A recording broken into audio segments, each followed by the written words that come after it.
In the quiet towns of South Carolina, a man known as Donald Henry P. Gaskins grew up with the odds against him, living a life few could imagine. This wasn't just a life of hardship, but of horror. His crimes are some of the most gruesome in American history. In this video, we're going to dive deep into the disturbing world of Pee Wee Gaskins, exploring his childhood, his dark descent into violence, and the chilling details of his many murders. Let's begin. Donald Henry Gaskins was born on March 13, 1933, in rural South Carolina. His birth itself was clouded in hardship. Growing up poor and neglected, he was raised in a setting marked by abuse, instability, and despair. Small, thin, and often sickly, he was given the nickname Pee Wee as a cruel joke by those around him. From an early age, Gaskins faced physical abuse not just from other children, but also from adults. He was bullied, mocked, and beaten, leaving him isolated and defensive.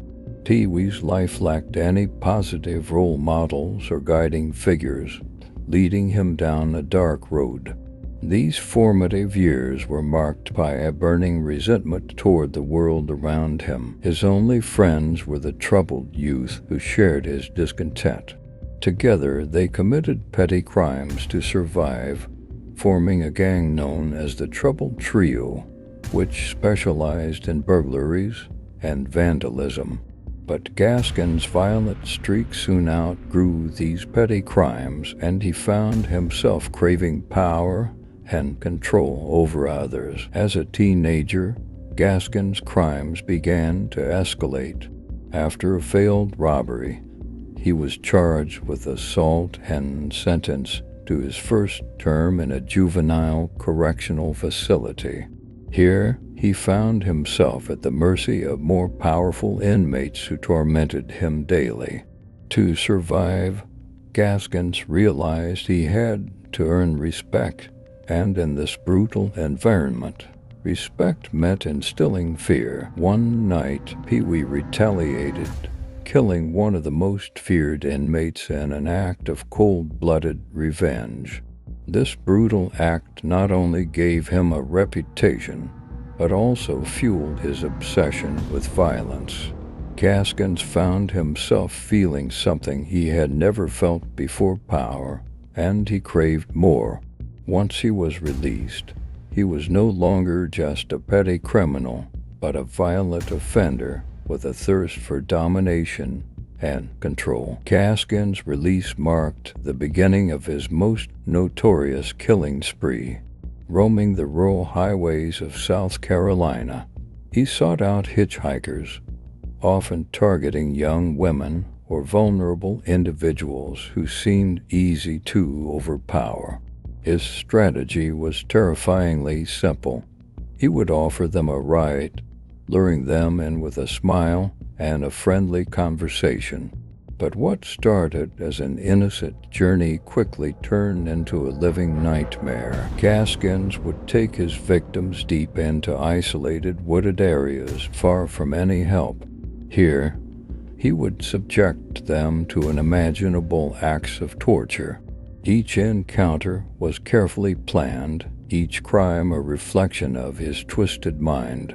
Pee Wee derived pleasure not just from killing, but from watching his victims suffer, their faces twisted in terror. He didn't just end lives, he broke spirits. For Gaskins, it wasn't enough to merely kill. He meticulously planned the disposal of each body, ensuring that no evidence was left behind. Sometimes he buried them in shallow graves in the woods. Other times he would dismember them, scattering their remains. He took great pride in the fact that he could outsmart the authorities and leave behind no trace of his horrific acts. His victims disappeared without a trace, and families were left wondering, fearing the worst yet clinging to hope that they might one a return. In 1975, Pee Wee Gaskins' reign of terror came to an end when investigators pieced together enough evidence to charge him with multiple murders. But this wasn't the end of his story. While awaiting trial, Gaskins learned that he could make money by offering to kill other inmates or provide information. Allegedly, one inmate offered him money to silence a fellow prisoner who was cooperating with authorities.